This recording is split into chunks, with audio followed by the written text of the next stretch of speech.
Head of the National Prosecuting Authority's investigating unit, Advocate Hermione Cronje, will be stepping down in March. Her resignation comes 2 years after she was appointed by President Cyril Ramaphosa. It also comes amid an outcry over the lack of prosecution of so-called state capture crimes. More on this, I'm joined by legal analyst Mpumelelo, Zikalala. Very good morning to you. Thank you so much for your time. It's a sudden departure that has left many question marks, and of course some reasons have been given for this departure, but a lot of questions still being asked about the timing and why.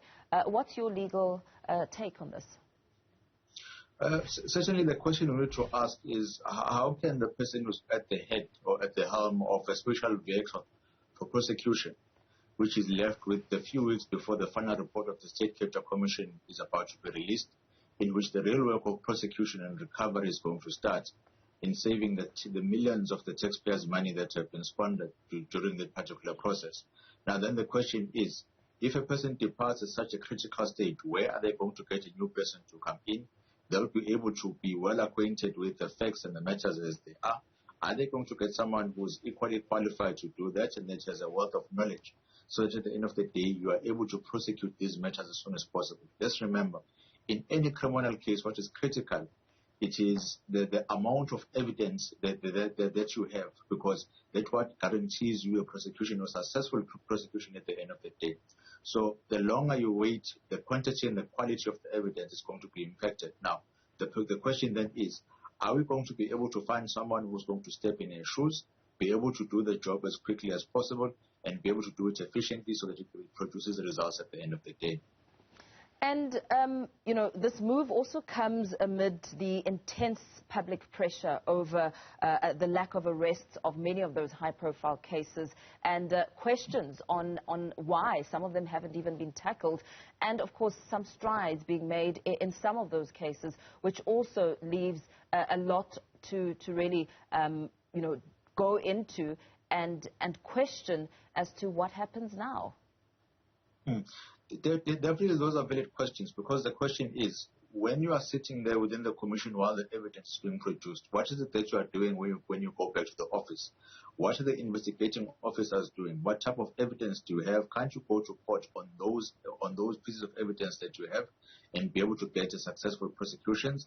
On those that have started, let's take the one which is taking place in Mpumelelo. The type of legal issues or the legal conundrums which are being faced, the challenges that are being posed at the NPA, those need to be attended to, because they go into the core of the successful prosecution of any individual. Now, if you are going to have someone who still had those outstanding issues that needed to be solved, someone we're still waiting to assess whether her performance is on par based on the amount of funds that she has received, amount of resources that she has received, and also being created specifically for the State Capture Commission. Now, if you then say you're going to change someone and that person is leaving voluntarily, certainly it poses question. I know that we can't hold a person to ransom and say, stay up until you finish this particular task, but it must surely cause a headache for the head of the NPA, and even stronger one for the president, because at the end of the day, they need to be seen to be attended to this matter. Now, the people that they are using or the instruments that they are using seem to be failing. The head of the NPA will be addressing the media on Monday, and of course the questions over why she hasn't targeted some of the high-profile cases, and of course this latest matter, which also leaves a lot of questions. What do you imagine would be some of the big questions that she will face over the legalities of some of these cases, like the Estina dairy farm? Maybe before we even get to the questions, the time, a person resigns, or we get news that a person is resigning on Friday. It's only on Monday in which you come back with the press briefing. The question is, how are we supposed to, as members of the public, gain confidence into how the NPA is handling its matters? We should be informed promptly as to what is happening, be given assurance that everything is going to go okay.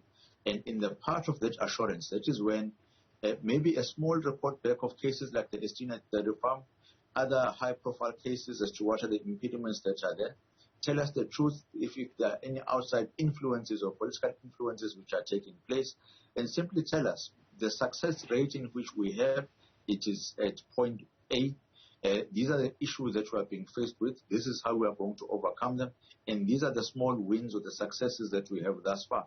So we definitely need a report back from the NPA. And I certainly hope that the structure or the committee within Parliament has been getting the appropriate reports or the relevant reports as to what is exactly happening within the NPA. Because at the end of the day, any government department, any state-owned entity, just as long as it's using taxpayers' money, it needs to come back and account as to how it's conducting its duties.